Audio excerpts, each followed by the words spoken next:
Hello, everyone. Welcome to Campfire Talk. This is where we sit around the fire, put our feet up with a cold drink, and let the conversation flow. As you all know, I've been in the middle of a move to southern New Mexico since February, so, I haven't been able to do a lot of recording with the panel, during that time. I'm still not completely settled here yet, so, but I did get my computers out of storage so I have kind of a makeshift setup here, so we're recording again. Everyone may not know that our good friend Tom passed away the 1st of April this past, and we thought that, in remembrance of such a good friend, we would talk about him, and our experiences and everything with him for this episode. So I'm not really sure where we should start with that. I think we should start with a moment of silence for him. Yeah, that's a good idea. Sounds good. I agree. Okay, we'll take a moment of silence for Tom.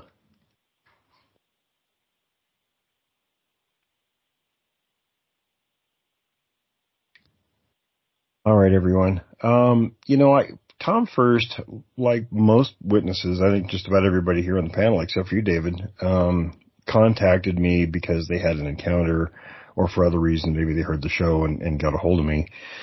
Tom was no exception to that. He got a hold of me and told me about some things that happened east of Eugene where he lived.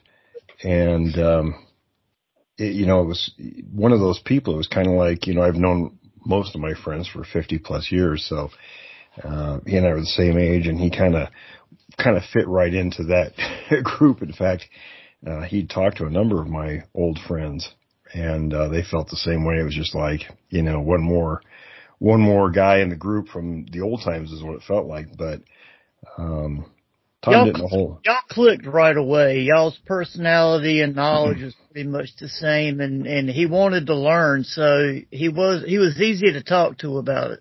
Yeah, he didn't really know anything about this topic. So, he and I talked. He had a lot of questions, and we spent probably 5 or 6 years, not just recording the show, but we're going to doing field work and talking with witnesses and just a lot of things in general. And I really worked with him, teaching him what I know during all that time, and he really picked it up well.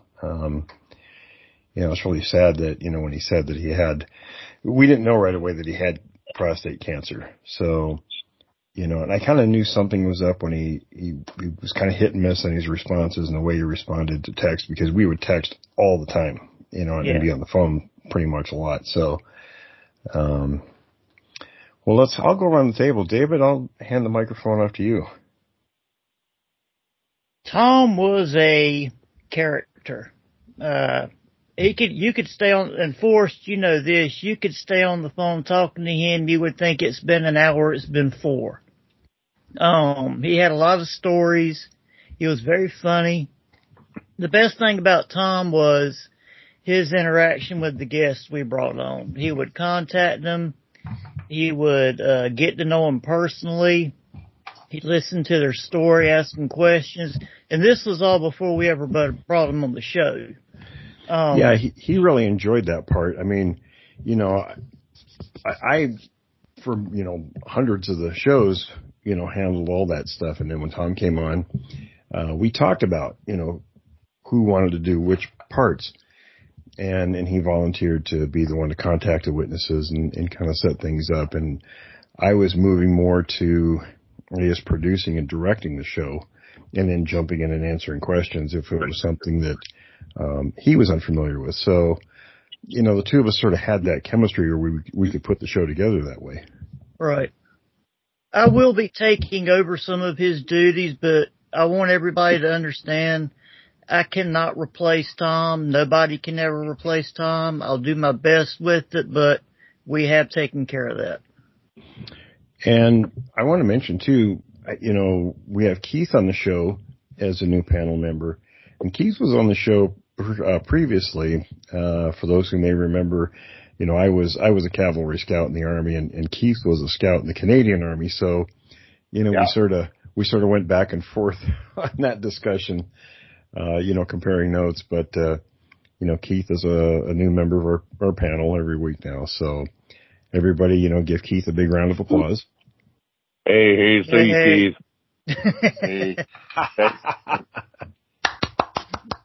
Hey, thank you. I love my brothers from the Great White North. Yeah, it's not winter anymore for at least this week, so I'm enjoying it. It's 94 degrees down here right now as I talk to you. Hey, I'll trade you some of that. It's 101 here, so. Oh, shit. No, I'll keep 94. And I think we I had mentioned a cold front come through. It's only 92 here today. I think I mentioned I moved to southern New Mexico, so it's actually a nice place here. People are really nice. Everybody you meet just about. I haven't met anybody that was, surly or anything here yet. Everybody really goes out of their way to be nice to you. But they can't drive. They're the worst drivers I've ever seen in my life. Nice people, horrible drivers. My wife is from Ohio. She says that about Alabama. Well, you drove in California and you say that? Oh, yeah. Well, you expect California drivers to be bad, but here they don't really watch where they're going, and they're either too slow or they're too fast while they're not watching where they're going. But thank goodness there's a small population here, so it's not so bad. I think you get them. I think you get them anywhere. We're not immune to the bad drivers. I live in a rural area, and you could be seeing a vehicle approaching you on the highway and there's a signal on, and you don't know if that signal's been on for the last 30 or 40 miles. So you just better stop. You know what we got in the habit of doing in California is you don't use turn signals because it keeps the other drivers guessing. They don't do stupid things. If you're going to turn over, you don't use a signal until the very last second, and then you turn. Oh Lord. I don't think I'd do well there. I'm a country boy through and through, and the thought of that scares me so. Cuz just remember, now that you're in New Mexico, the ditch can be your friend. And it may be. That's why I'm going to buy a Jeep. I'm selling the Challenger. I'm going to buy another Jeep. See, that's something too. I mean, you don't have to stick to paved roads here. If you want to go a shortcut, you just take off through the desert. It's perfectly okay to do that. In fact, those side-by-side vehicles, you see those driving around the streets here. And I'm certainly not licensed or anything. They just drive them down the roads. We've got the same thing up here. I can see that. So it's the main mode of transportation. You'll see four-wheelers, quads, razors. In the wintertime, snowmobiles. There's a whole bunch of them lined up at the gas pumps or at the grocery stores. I mean, it's just regular. And you take your tractor to the store. Do I take my tractor to the store? No. I was asking Keith, does he take his tractor to the store? My tractor? Yeah. No, I have an old Army Jeep that I take to the store. I pull the top off of it and get myself some summer refreshments from time to time with it, but that's about it. There you go. That's what I do. I mean. Heck yeah. Tom's brother Dave, he's a part of our field team too. I think he's Tom's older brother. And when we were in the field in Oregon, we were there two different times. And, the interaction between those two was hilarious to watch it because they would verbally beat each other up constantly, and laugh about it, typical brother stuff. Tom had a way of being humorous about stuff like that I really loved. I mean, he could cut up with you and literally cut you down, but you didn't feel like you'd been cut down. You laughed with him. I really enjoyed talking to him. Well, he had a real dry sense of humor, but he was a funny guy. I'm really going to miss that man. Yeah, that's something his brother Dave texted me last night, and he's done it a couple times. He says, I was just about ready to text Tom something and ask him, and he says, doggone it, I'm really going to miss him. That's right. David said earlier, how you could talk to Tom and you'd think it'd been an hour and it'd been almost 4. And oh, yeah. That's no joke. Every time I talked to Tom, we were on the phone for several hours. And I enjoyed every minute of it and felt like I'd been on for, 30 or 40 minutes, Oh, he and I'd get on the phone and we'd start talking stories, mine Army and he was in the Coast Guard. So we'd go way back, when we were, teenagers and early 20s. And dude, you know how it is, guys, you and Keith are both in the military. So you know how that is. You start talking old stories and pretty soon the clock has gone by a whole bunch more than you expected it to. Yeah. And Forrest, and Tom you guys had a real close relationship too. Well, yeah, I'll be honest with you guys. Right now I'm trying to keep from crying. You know how I get when I start talking about Tom, because I was called Tom, my brother by another mother. Mm-hmm. And Carol and I got really close, and Carol still calls me about every week. And we that's good. Well, the last time we talked, we were on the boat for 3 hours. We both looked at the clock and we went, oh. And that's the way Tom and I used to be. But, we talked a little bit about Bigfoot. Mm-hmm. But, lots of other stuff. Tom and I love to talk cats, and Tom and I love to talk about religion. And Tom, he used to say about me, he says, you're one of the few people I can talk to about religion and not be offended. And I said, no, I learned a long time ago, don't be offended. And you guys know me well enough that I just speak my mind. And, I've always this is a free country, which means I'm free to offend and free to be offended. But, And Tom and I were that way with each other. And and Carol would even come in the room a lot of times when we've been talking for a long time.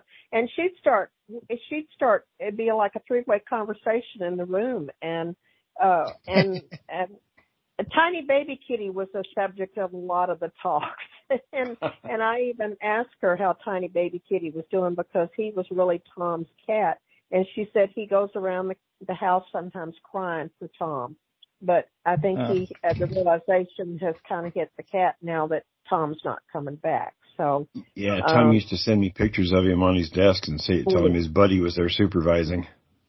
Yes. I have tons of pictures of tiny baby kitty. And he's got tons of my cats. We were like two crazy cat ladies sending our pictures of our cats back and forth.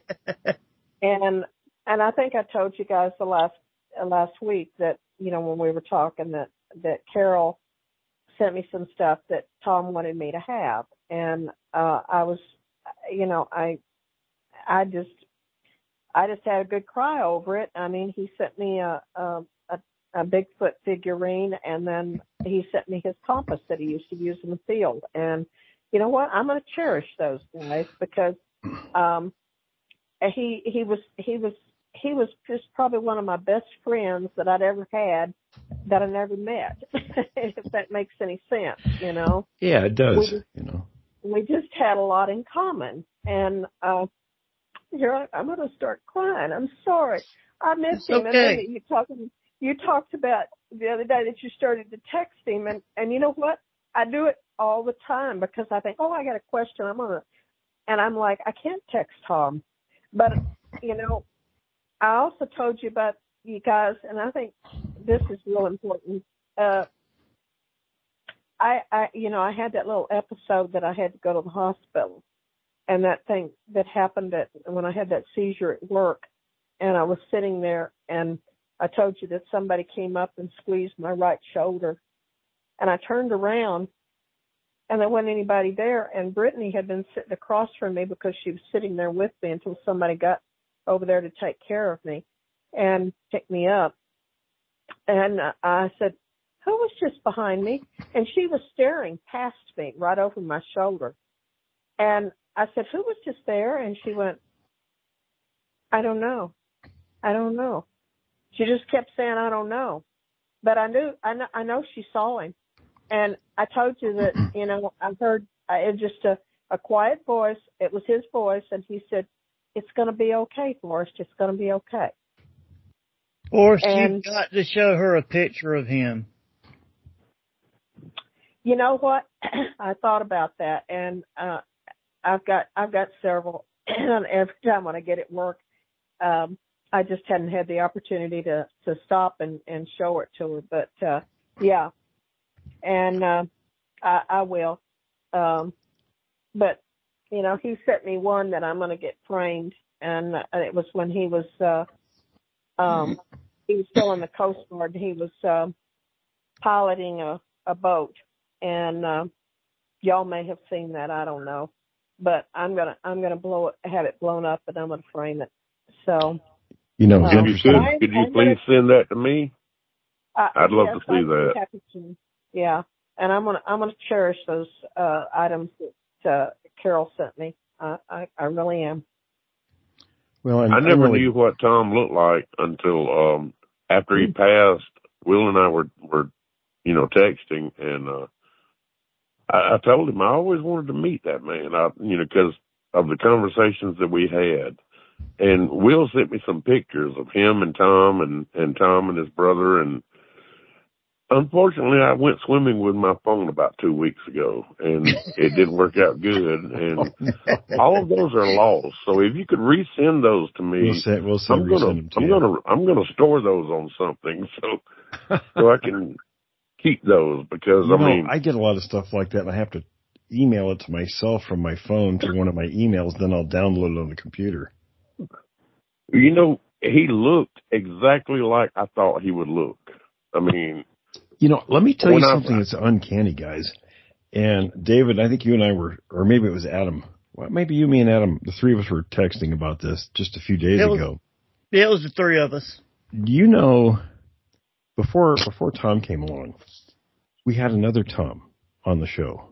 Back in the beginning, if you go back to the Blab episodes, the guy's name was Tom Carroll, and he had a personality very much like our Tom, and we it never really hit me. This Tom had to leave the show for personal reasons, but he did a lot of the very same things: computer work, artwork, things like that our Tom did. And then David, you and I were talking, and I said, "Isn't it strange that it's kind of like the Lincoln Kennedy?" Coincidences, what I mean by both had a vice president named Johnson, and there were some other things, but so Tom Carroll was our first Tom who did the same things that our Tom did, and then we had our Tom, and his wife's name was Carol.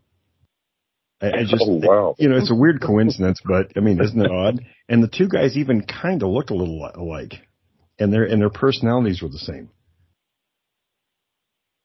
Well, I don't even know his last name.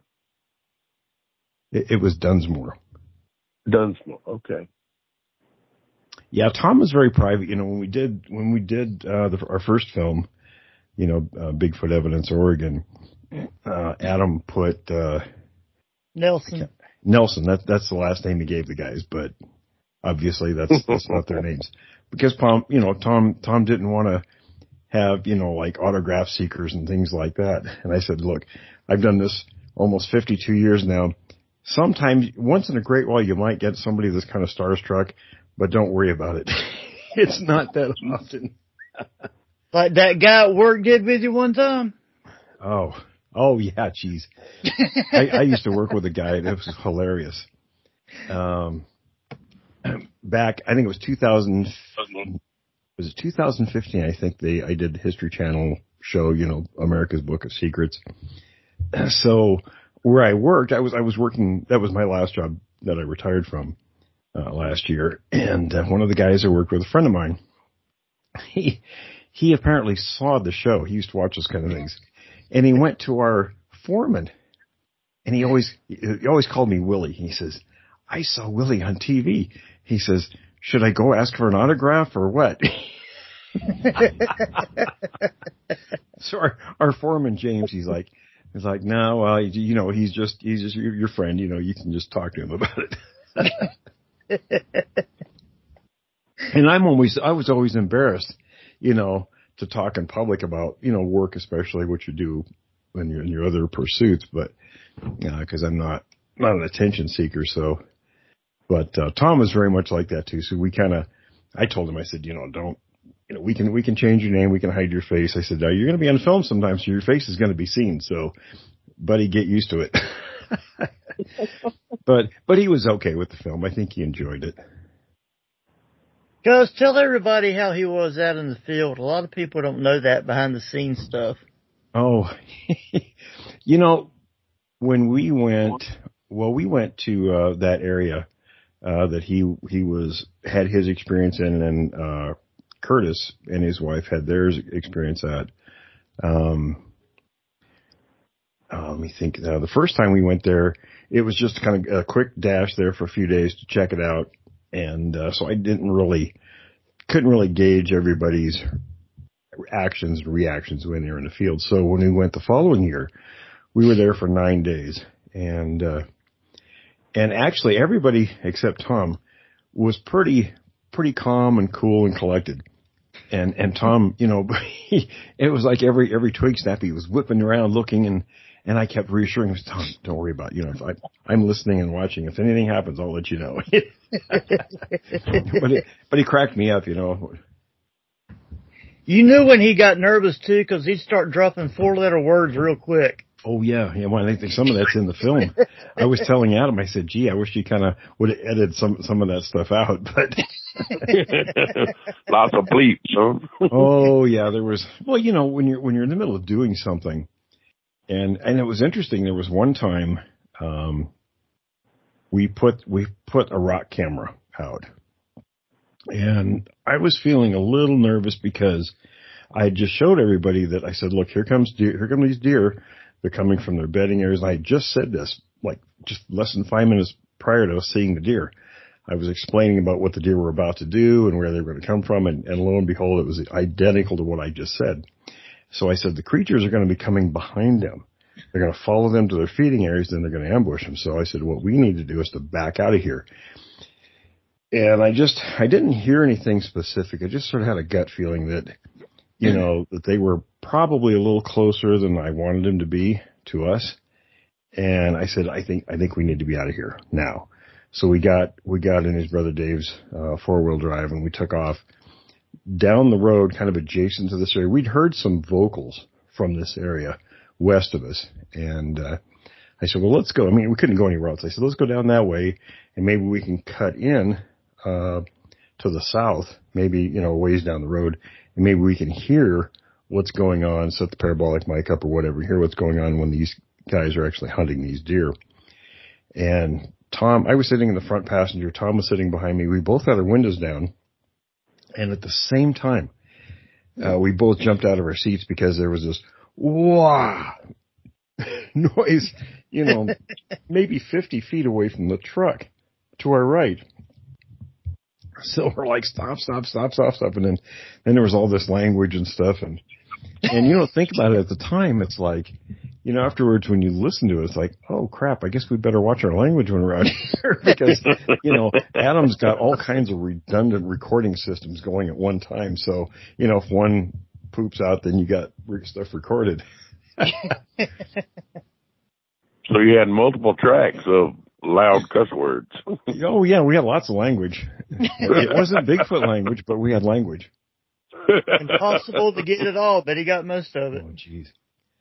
I was telling Adam, I said, we could put some things in the film, because some of these things weren't quite loud enough, and we could say, well, this is similar to what we just heard.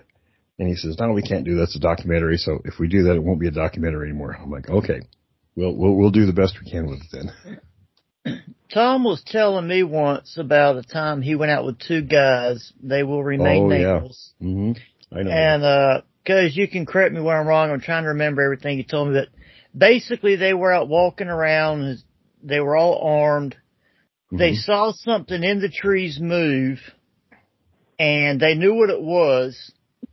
They decided it was best to leave. And as they were leaving, Tom, he was already nervous.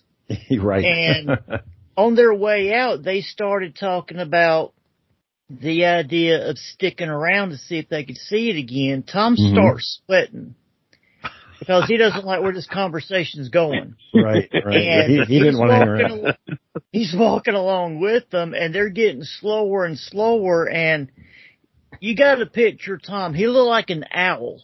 I mean, he's looking everywhere constantly. More sweat. Yeah. And they finally come up with, I said, we should stay out here and camp. And Tom just finally yells out, "The hell we are!" Well, you know, when we had the group, and one of those two guys was with us this first time, and I think, what was that, 2021, I believe. So we went up to that area, and you remember Tom talking about where we were up there. It was around 2 a.m. and we heard these weird sounding owls. They weren't normal owls. I mean, they weren't, obviously to us, they weren't owls. They were imitations. So, and this was to our left, up probably 500-600 feet up the road, and they kept getting louder, and we heard some other noises around us. And the guy that was one of those two guys that was with him on that trip, said he thought we need to get out of there quick. And man, that really wound Tom up, because the rest were sort of like, me and Adam are sort of like, well, let's hang around a little bit and listen and see if we get some better noises, you know, to record. And we had 2 pickups up there, and before you know it, panic set in, and Adam were like, well, whatever, let's get in the truck and go. So we get in the truck and we leave, and just they went tearing, you know, their backside out of that area. And then I you know, we talked about it during the next year, and I said, well, you know, I was telling Tom and Adam, I said, look, guys, let's go in this time. We're gonna change things a little bit. We're not just gonna go right. And what we did wrong was we went into their area when they were feeding. And he said, my policy, something I learned many years ago, was to not do that. So what we did, but the poor guys, I was working them 18-hour days. What we would do is we would leave them alone during the nighttime hours when they were feeding. I knew where they were feeding, so we would stay away from there, and we would go off at distance, you know, a mile or so, and we'd set up the parabolic mic and record whatever noises we could get of the creatures doing. And in fact, you remember I told you guys about the logs that were being thrown around? Yep. We went there. In fact, it's on the film. I sort of got after Tom about turning the light off, because we'd gone up really high. There's some lava fields way up high in that region. And we were thinking, well, let's go up there and see if we can get a good vantage point, because the parabolic mic that I have will record for miles away. I think it's a high end one. So we got up there, and I thought, you know what? We didn't hear anything. And I said, shoot, they're down in the low areas right now. We're in the wrong areas. So let's go back towards, you know, the highway where we were staying. And as we got there, I'm thinking, geez, I don't want to go in yet. It's too early. 2:00 in the morning is too early. Because what we would do is we'd go out during the day and do our searches. We're in their feeding areas. Then we'd come back, get a few hours sleep. And then in the evening, we'd sit down right before dusk, make our plans, eat. And then when it got dark, then we'd take off up to the high country. So that's how we'd sleep 2 times out of 24 hours. And then we were up the rest of the time. So we saw this little spur road to our left before we got to the highway. And we're like, oh, let's just pull in here. So Tom's brother Dave was setting the parabolic mic up. Now, the purpose of that trip for me, and it didn't really come out that way in the film, was I was testing new equipment and this group of people that had never worked together before. So I was trying to kind of gauge, you know, get the equipment squared away and then see how well the team worked. And so we pulled in there, and the parabolic mic had 2 different 9-volt batteries, and we didn't realize one of them was dead, so that wasn't working at all. And thank goodness, like I said, Adam, he always had redundant systems going, recording everything. So we got out, we stood out there, I'll bet less than 5 minutes. And about 60 yards out in front of us, kind of to our left, we heard these. And it doesn't do it justice on the recording in the film, because what we heard was really loud logs smashing against trees and being thrown around. Logs that were probably, 8-10 inches thick, that size, making a hell of a ruckus out there. Now, we went back in the daytime the next day and searched that area, and it's really thick brush, so we didn't really see much in the way of evidence, but there's no roads, there was no trails, there was no anything. And Tom swore up and down it was from up the road, there was there was a front end loader parked up there, and it wasn't that. There was a noise at one point. It kind of sounded like metal, but I said, noise carries weird in forests. Sometimes, especially if, it hits rock or something like that, it can sound like metal. Yeah, I think it was wood. They thought it was metal on metal, but it was wood on metal. Something like that, yeah. But it was only like happened one time. The rest of it was wood on wood. It was just loud smashing and thumping. And I thought Tom was going to wet himself. And he was up right away, shining the spotlight all over. And you could hear me in the film say, Tom, turn the light off. We don't want them to know we're here, because the creatures didn't know we were there. What you want to do is you want to be, when you're observing something in the wild, you don't want to interfere with what it's doing. Otherwise, the results of what it's doing are tainted, right? Because of your presence. And so that's what I was always taught. When you're going to observe something, do it without, any kind of interference whatsoever. So I'm like, Tom, turn the light off, But he was pretty upset.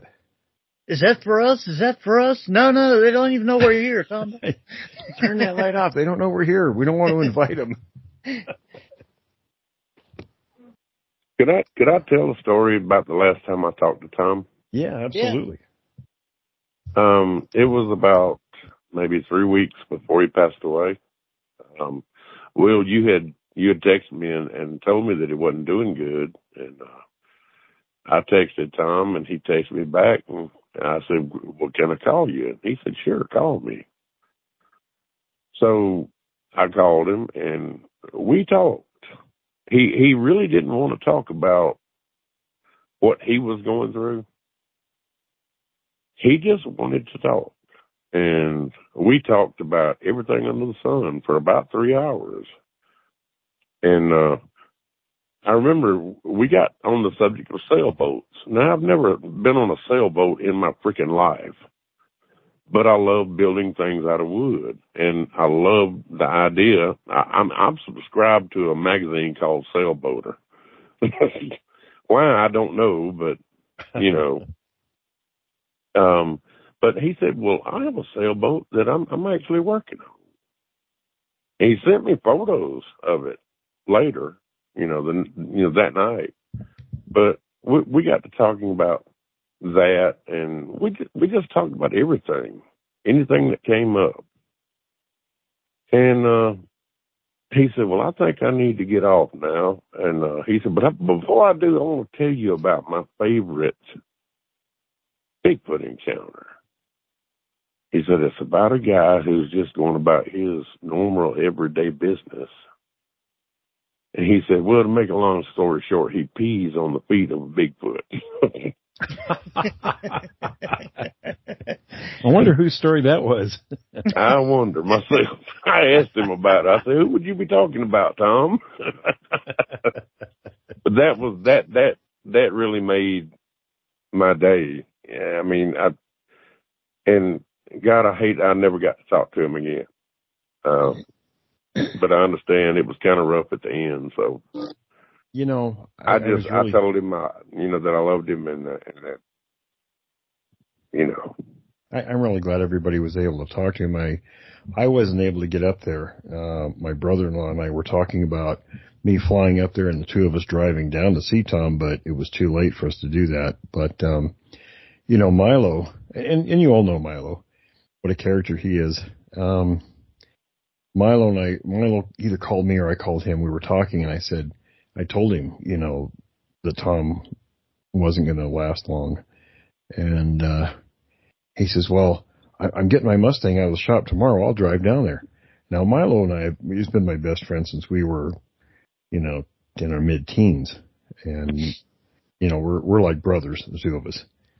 And, for him to just take off and go and see somebody that he really didn't know says a lot about his character.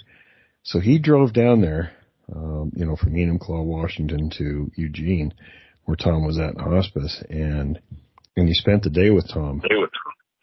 And Tom called me after Milo's visit. Milo left, and he said, dude, I couldn't stay anymore. He says I was going to cry. But they talked about a lot of stuff. They had a really fun visit. And when Tom called, he sounded rejuvenated. He thought, and we thought he was going to make a recovery. And I don't think it was more than, 4 or 5 days later that he passed. But, those visits mean a lot. I really wish I could have met that man face to face and just. He and I talked a lot, like I said. He had his own travel agency, his own business for many years, and he was telling me, more than once about how well he used to do with that. He told me once, he said, he says, before the pandemic, he said, I could make $50,000 a day just setting up cruise trips for people. And this is, I guess, the cautionary note to people out there.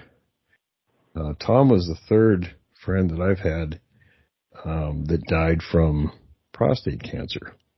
Renee DeHinden was the first one, our old family friend Charlie, and then now Tom. So when somebody, and it's just my experience, and I know, and Tom and I, we try to encourage him and hope for the best that, they would find some way to get him in remission. But, to be honest, guys, when somebody tells me they have that, when he told me that, instantly my mind went to he's gonna be leaving us, because I don't know anybody that's ever recovered from that. But with his business, he didn't have health care. So that's one of those things. I think he just decided that he didn't need it. And if he would need it, he'd go get it. But then, when COVID hit, he lost his business. So, it's like, folks, when, we have, the patron page, and I don't have access to that. Tom and I talked about that. So if anybody's, and I don't know, Forrest, maybe you can talk to Carol and see if she's getting any of that money, because I told Tom, I said, any money comes in through patron, you keep it. Because he was, lost his business. He was short on money. So I said, well, if we can make some money with patron, you take that. And I don't know what he did with accounts or anything. It's the same thing with, like questions. In fact, David, you have an email while we're on that. Folks, if you have questions to send us for the Q&A, David and Milo are going to handle that now. David, you have an email, don't you, for that? Yeah, for anybody, what we're going to be doing, I'm going to be going back through all the old Q&A videos, and I'll be looking for any questions that we can take down and answer for people. So this could go back years and years, as far as questions go. But, my email, if you want to email us questions for the show, is, DSJCR or JRC 2022 @gmail.com. That's DSJRC 2022 @gmail.com. I know it was so much easier to just do, questions at Creek Devil, but, Tom, that was, Tom's forte was computer stuff. And he talked about he was, an internet security guy before, he opened his own business. So, that was sort of his thing. How many times did you help me get hooked up with you? Oh, Tom was great. I mean, he helped many of our guests. He was very patient. He loved, he was always a very calming voice. Just hold on, we're going to work it out, and he would too. And well, I'm really going to miss the guy. Yeah, we all are. Folks, you'll have to give us, be patient with us when we're trying to do, even when we come on today to record, we're like, crap, this thing, let me see if I can figure this out. I used to record for years on a system called Call Note. Well, that system is gone now. So Tom and I were talking about that. I said, this is going away next year sometime. And he says, well, I think we can record with Skype. So, we'd never practiced with it. And so we were going to record last week, and we ended up just talking for like an hour and a half because I couldn't figure out how to record. and I went and got Zoom and all these other things. But then I was looking at Skype again, and I thought, David and I decided we'd play with it a little bit, and we figured it out. So I'm still haven't got the bugs ironed out of it, but I think it's going to work for us. But it's not going to be the same without Tom. But no, he handled all of that. I think it's going to be great. Yeah, I mean, he was a major part. He was, like you said, the behind the scenes man. He loved. I mean, because you remember when we first met, and we lost contact for several years. And when I contacted you, Tom was the one that called and talked to me. And he liked doing that sort of thing. He really did. He liked reaching out and talking. He was wonderful at it. I mean, he was incredible at it. Oh yeah. His voice was a calming voice. I mean, at that time I still would get a little antsy about things, but Tom would just talk me through it. And he was like, well, it's okay, and his word was as good as gold. And yeah. I'm really going to miss the man. Well, there's some people you just can never replace, But you don't replace people. People are different. I'm going to jump in here and I'm going to tell you something. Yeah. And I hope if you want to take it out, that's fine, Will. But when the doctor came in and told Tom that he wasn't going to make it, you know what he did? He called me, and he cried on the phone. And I tried to be as calming as I could, because I had been through this with my husband. Oh yeah, right. I'd already been through this, so I think that's why he called me. Probably. He hadn't even told any of you guys nor his wife. I was the first person. And he told me, he said, I called you before I called anybody else. I don't know how to do this. And I said, yeah, you do, Tom. Yeah, you do. And we talked.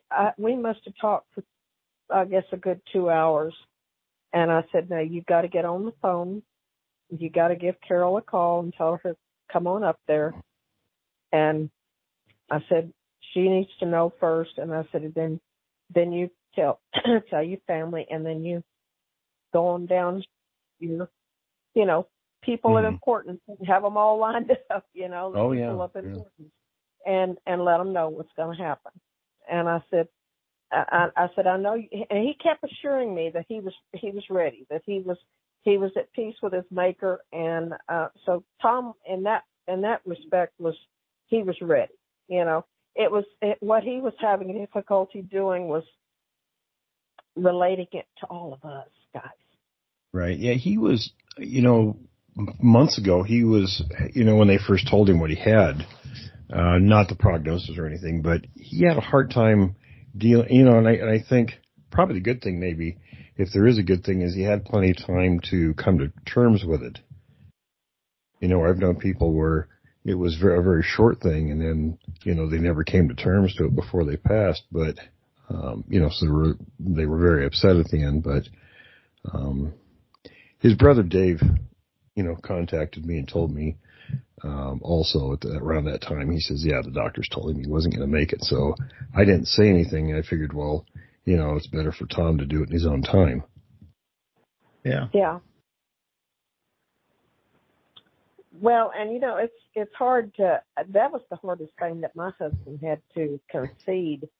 And it wasn't, I'll never forget when my husband came out of the hospital, and I had walked outside. I don't even know why now, but I had walked out, and then he came out, and I turned around, and the look on his face told me everything. But we just went over and sat down in front of the hospital, and he was more worried about me than I was, and that was the way, than he was about himself. Mm-hmm. And that was the way Tom was. He was just worried about how everybody was gonna. And I said, don't worry about us. Don't worry about us. I said, you just take care of yourself. and that was Tom, you know. It was. And I think a lot of people are that way. They worry more about, well, how's everything? How are you going to get by without me? And he was real concerned about Carol. And I said, you know what? I'm gonna keep in touch with Carol. Carol and I are going to stay in touch. And I said, if she needs anything, I said I'll do everything in my power to try to help her. That was something that Adam and I, we get on the phone with Tom, and he'd do the same thing, and we're like, no, we're in your corner. You be concerned about you. Don't worry about anybody else or anything else. You worry about you. And then Adam would say, Tom, you still got that sailboat to finish, so you can't go anywhere till you finish that. Yeah. Well, I used to tease him that, Tiny, I can't even get it out now. Tiny baby kitty is not TBK. We got to where we called him TBK. Not BTK.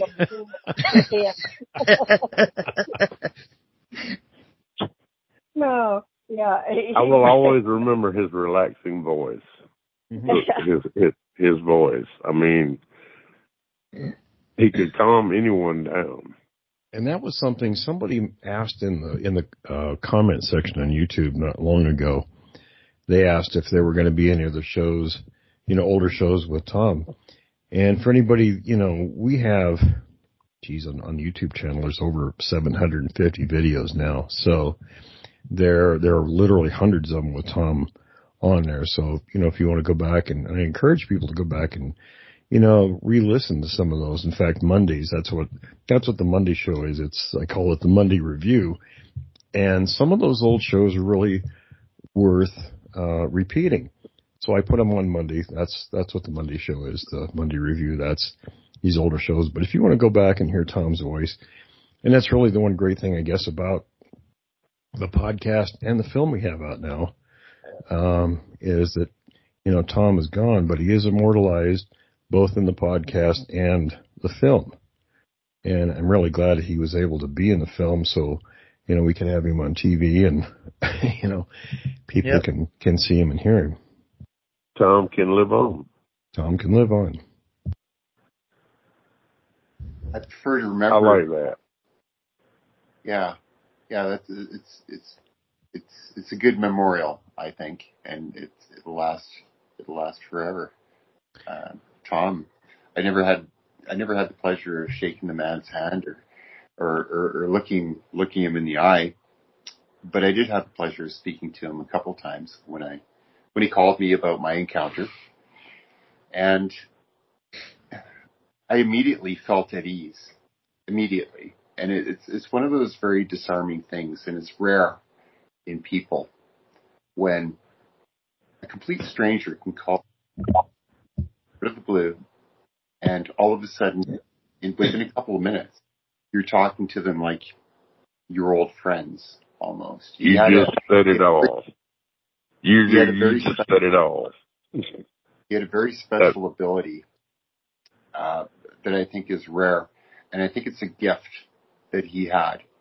And I don't know if he realized how special that was, because Tom was a humble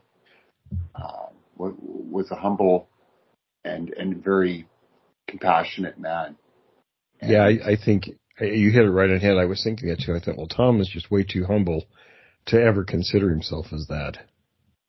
Right, yeah. But he didn't realize how incredibly special he was, and I'm sure the many people in the Creek Devil family, in the extended family, of the lives that he's touched, is a legacy that I think is going to go on for many years, because anybody that has ever had the pleasure of speaking to the man, like I have, even though it was only a few times, made me realize that there's something very special about this individual.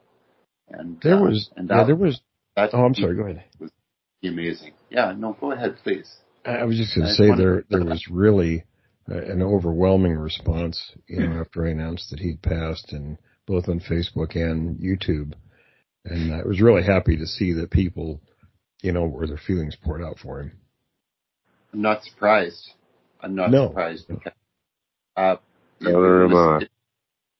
I would listen to the show. I'm new here, of course, and I would listen to the show, and just having that personal interaction with him, albeit over the phone, it made me feel like I knew him, and I looked forward to listening to and hearing his voice, and it was almost sort of like that one-sided conversation that was happening.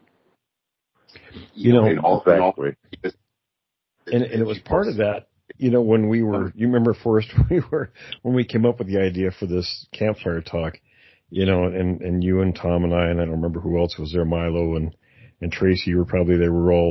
We stopped recording, and then we kept all this talking, and Forrest says, "Damn it, Will, we should be recording this. This is the good stuff." But we would do that. I mean, and oftentimes Tom and I would talk, for a half hour or more before we'd start recording, just to kind of, and we'd be in these conversations, and we're like, "Oh crap, I guess we better start the recording and bring everybody else on." And then afterwards, we're like, that's when we're warmed up good, is after we stop recording, like all the juicy stuff is coming out now. Well, and that's what people want to hear, is that juicy stuff. It is, right? Just start a new recording, cuz, whenever you stop this one. Right, just keep the recording going. Don't pay attention. We're still going, Oh.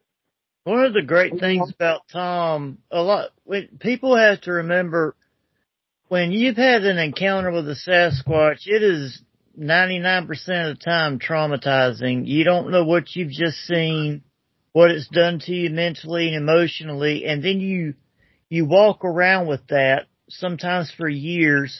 You're afraid to tell anybody for fear of being ridiculed, made fun of, mocked. And these people want to get these encounters out, get it off their chest. They feel like they got the weight of the world on them.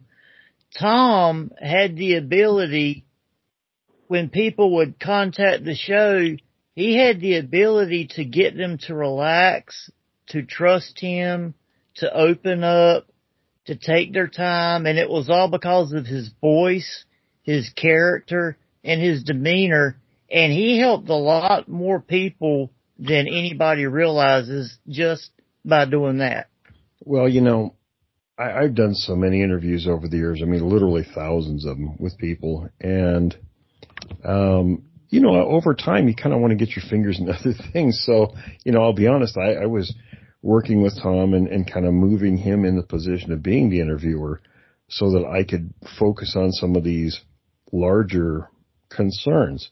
And try to add things. Tom and I had what we called our 5% improvement policy. So what our goal was to always try to bring in 5% improvement to the show.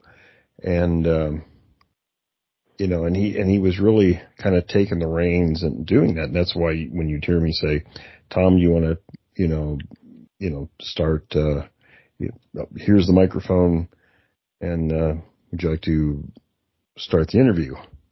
And okay, Will, what's stopping you from doing it now?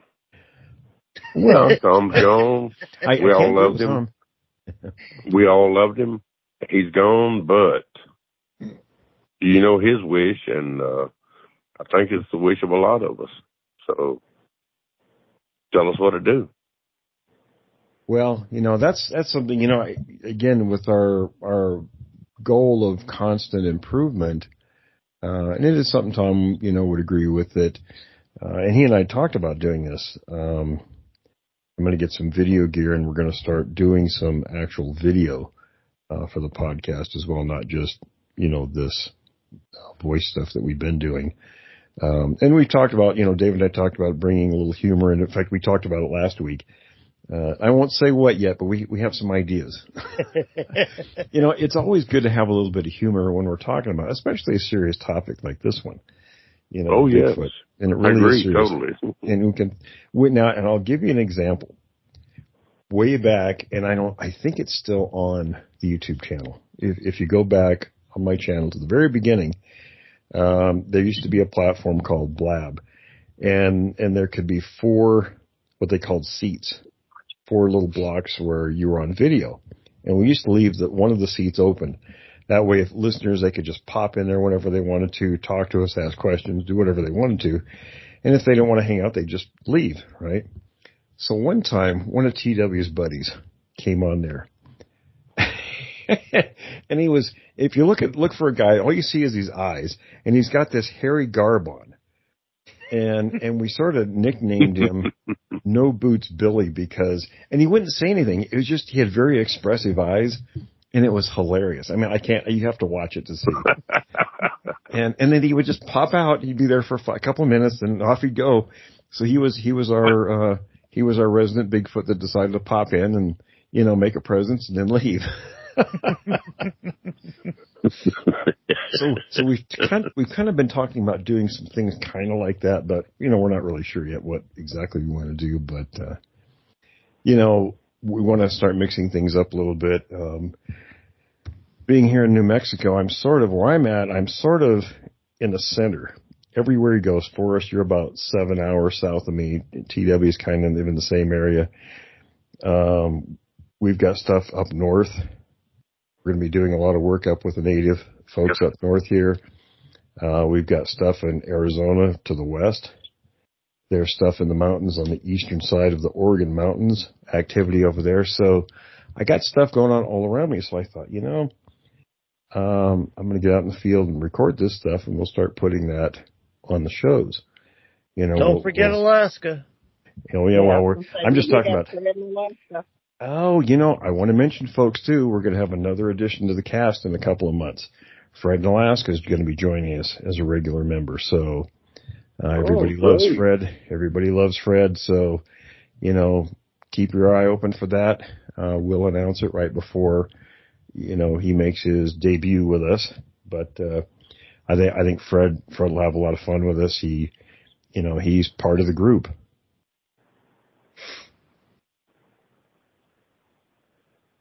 Well, we're getting pretty close. Well, I'd like to, everybody here, if you got my contact info, shoot me a text, give me your number, and tell me who you are, because I went swimming with my phone a couple of weeks ago, and I couldn't recover into. I can't even get back into my email account because Tracy, the number is. We're not going to leave you alone on that one now.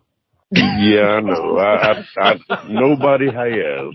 My family, my sisters have given me unmentionable grief about that. But you should expect it from us then.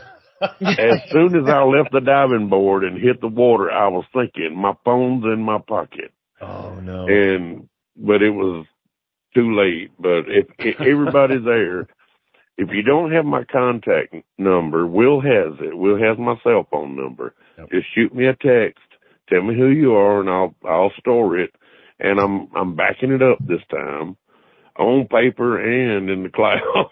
So if everybody would just do that, please, because I've lost all my information. I was wondering how the hell I was going to get in touch with Will, and he texted me last night. Thank God. On Skype here, I don't, if you're not set up on Skype, I call like with you and Forrest, I call your phone numbers. And so I have it, I have my desk calendar, I have your numbers written on the corner, right? Well, I don't have my desk calendar because everything is in storage. Everything's in 6 storage units right now. And then there's still 2 U-Haul containers that have yet to arrive. So, I'm kind of lucky to have my paper backup failed you. Oh, good Lord. So I went to look at your number, and I've got you twice in my phone, Tracy, but it was the wrong number on both of them. I'm thinking, I'm typing it in on Skype, and it says it's, an incorrect number or something, so that's why I text you. I'm like, is your number this? And you said, yeah, it's the same number. Then you gave me a different number. I'm like, oh, I guess I better go on my phone and change that. That number that you gave me, is the number that I haven't had in almost 8 years. That was the original number that when I first contacted you. I got 2 numbers for you too, Tracy. And I texted you here a while back on both of them, and you never responded to me. And I was thinking, well, how in the world did I piss him off? Because he's not talking to me. No, Miss Forrest. Trust me, it was phone problems. I was having issues with that phone. I got the wrong phone numbers too. It's funny now that I'm looking at. I wrote it down when you texted to me, and I'm thinking, oh yeah, that is what's on my calendar. And I'm thinking, where did I get that? Oh, it must have been from previous. I had that number in my phone. I haven't had that number in like 8 years, 9 years at least. When I got this iPhone, they do all your information swap, and I got like 1 million numbers that are probably wrong. And I'm just too lazy to go through and delete all that stuff because, it's time consuming. And I'm like, when I went to get this new phone, the lady was trying to help me recover information. And she said, according to this, your account, your Google account is set up on a number that ends in 39. And I'm like, 39? She said, yeah, do you have a home phone number that's mighty big? No, And I had to think about it for a while, and I remembered my old phone number. And she's like, and I suppose you don't have that old phone.